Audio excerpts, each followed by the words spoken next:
Hi, my name is Shehroz Ahmed, and in this video we are going to do some sample questions for SAT Physics.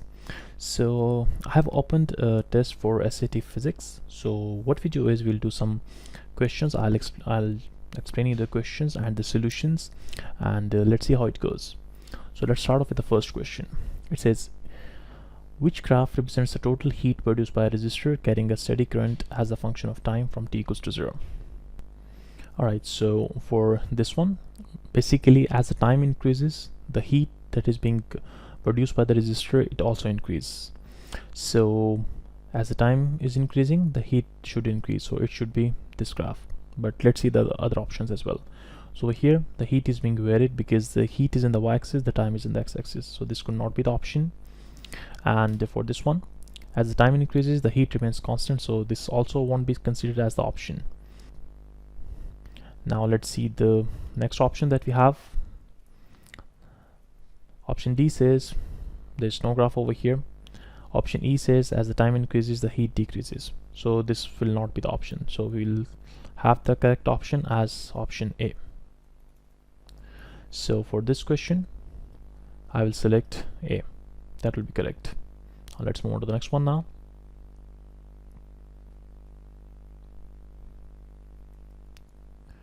Alright, so in this question it says which graph best represents the magnetic field measured at the center of a coil due to steady current as a function of time. So at the center of the coil as a function of time, so as the time increases, what happened to the magnetic field that is produced in the center of the coil? So for example, I'll just draw a coil over here. So we have a coil, this is the coil. The current is flowing through the coil in this way, that in this direction the current is going into the coil, in this direction the current is coming out of the coil, and these are the magnetic field lines that are being produced within the coil. So they're asking about the strength of the magnetic field, which graph represents the magnetic field measured at the center of the coil due to the steady current as a function of time. So as the time increases, what happens to the magnetic field at the center? So I think this remains constant, but let's see the options. So the options that we have, option A, it says as the time increases, the magnetic field increases. Option B, it says as the time increases, the magnetic field varies. Option C, it says as the time increases, the magnetic field remains constant, and as the D has nothing to do with it. And E, it says as the time increases, the magnetic field decreases. So let's see the correct option. So the correct option for this one will be option C. As the time increases, time has nothing to do with the magnetic field, so the strength of the magnetic field remains constant. So as the time increases, the magnetic field remains constant. So this is it. Now let's move to the next one. Alright, so in this question we have been given a diagram. It says this question relates to a point charge plus Q. This is the point charge over here, fixed in a position as shown in the diagram. 5 points near the charge and in plane of the page are shown. At which point will the magnitude of the electric field will be the least? So the formula for the electric field is E is equal to KQ over R square, which means that electric field is inversely proportional to the square of the distance. So the maximum distance gives us the minimum electric field strength. So we have to look for the point which is at the maximum distance from Q. So that point is not B, not C, neither E nor A. D is the point that is at the maximum distance from the point charge. So it will be option D. This will be the correct one. So let's check it. So you see, it's the correct option. Now let's move on to the next one. Alright, so here's the next question. In this question we have been given a diagram. It says this question relates to a point charge plus Q fixed in a position as shown in the diagram. 5 points near the charge and in the plane of the page are shown. At which point will an electron experience a force directed toward the top of the page? So let's suppose we put our electron at these points. At which point the direction of the electron will be upwards? So if we put electron at point A, because it's negative charge. Over here this point charge is positively charged, so the direction will be towards right. If you put the electron at point B, its direction will also be towards right. If you put the electron at point C, its direction will be towards left. If you put that electron at point D, its direction will be something like northeast, top right. And if you put the electron at point E, its direction will be upward. So our correct option will be point E.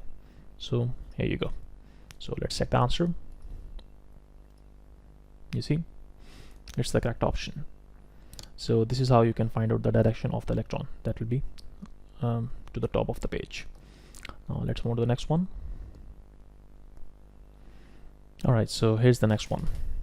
It says a beam of light is incident on a rectangular opening in the front of a box.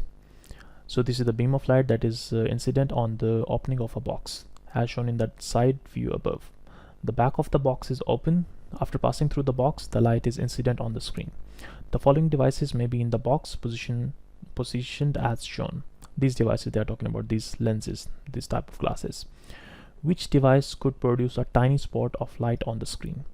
So tiny spot of light means these light rays will converge and they will all converge at one point on the screen. So this will be the tiny spot. So this effect is produced by the convex lens, this tiny spot. So here is the convex lens. Concave lens, when the light will pass through the concave lens, it will diverge the light rays like this. So they will not form a tiny spot. If the light ray passes through this one, the light rays might move in a certain direction, but they will not create a tiny spot. And let's see the other options. Option D, it says an opaque card with a very narrow slit. So it will not form a tiny spot, but it will form a beam of light rays for this particular region, for this particular opening. And if we put a prism over here, the light rays will disperse in their respective colors. So option B, C, D, E are not correct, and the correct option that we have is the convex lens, because when the light rays will pass through the convex lens, they will converge and they will form a tiny spot on the screen.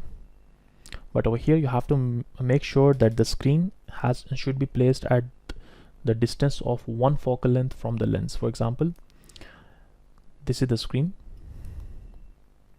This is the screen over here. So the distance from the lens to the screen should be equal to one focal length. Only then the light rays will converge on the screen and they will form a tiny spot. So this is it for this video for SAT physics question. I hope you understood them, and we'll see you in the next video. Thank you.